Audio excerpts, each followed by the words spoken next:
And Lauderdale County Sheriff Rick Singleton joins me live now for more on this. Sheriff, thanks for being here. You said that Vicki White had been an exemplary employee, and this all happened just one day before the start of her retirement. Is there any new information about what may have led her to do this? No, absolutely none. This is just totally unlike her. We're just at a loss as to what in the world possessed her to pull a stunt like this.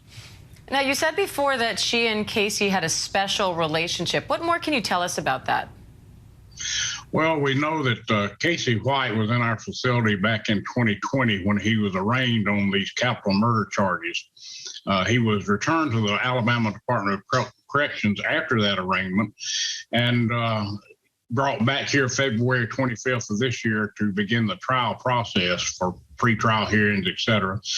And we found out during that 2-year period from 2020 to now that Vicki White and Casey White did correspond via phone while he was in prison.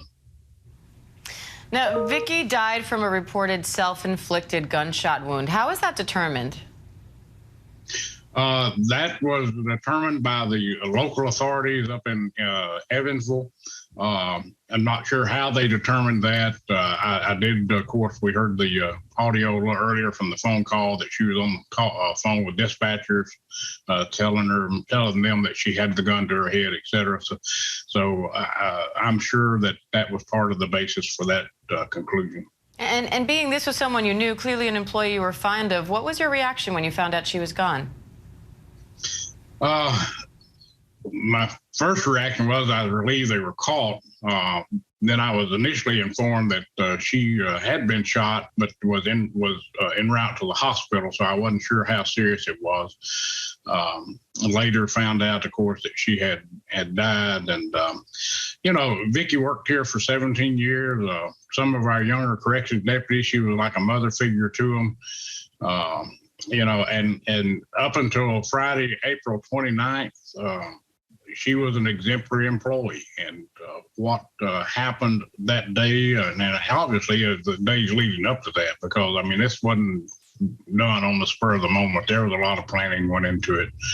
But what in the world possessed her to go this route, we'll never know, I guess, now.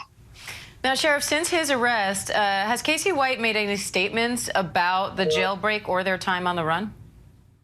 I haven't been informed if he did. He's still in Evansville, Indiana right now. I've been in touch with the sheriff up there, and we'll be talking later this morning about making arrangements to have him extradited back to Alabama. If he waives extradition, that will happen fairly quickly. If he fights extradition, then it could be drawn out several days or even a few weeks. So is there any sense of a motive at this point of what drove him or them to do this?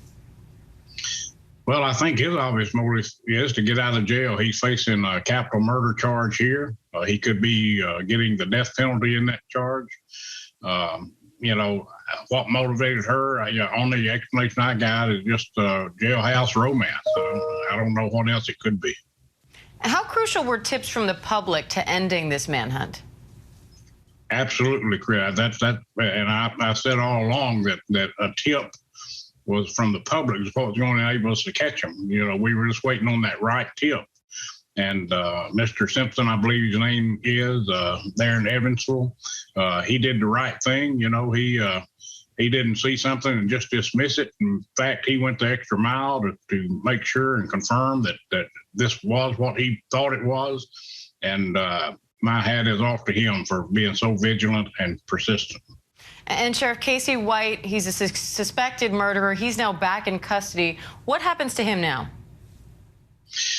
He will be extradited back to Alabama, either voluntarily by waiving it, or we'll initiate the process. When he is brought back to Alabama, he will be brought to the Lauderdale County Courthouse in front of a judge to face arraignment on the escape charges.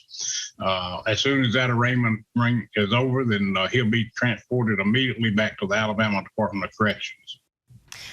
Sheriff, is there anything else that, for those of us who weren't involved in this, didn't know the players involved, that you want the public to know about this case? I just want the public to learn that, if a case like this or any other crime, if you see something, say something. You know, we're very dependent on this information. I was convinced from the get-go, under the circumstances of this case, that it was going to be a citizen that led us to him. And you know, that's the way it panned out. And more often than not, that's exactly what leads to the capture of someone like this who's escaped or solving other crimes as well. All right, Sheriff Singleton, we appreciate your time today. Thank you. Thank you. Hi, everyone. George Stephanopoulos here. Thanks for checking out the ABC News YouTube channel. If you'd like to get more videos, show highlights, and watch live event coverage, click on the right over here to subscribe to our channel. And don't forget to download the ABC News app for breaking news alerts. Thanks for watching.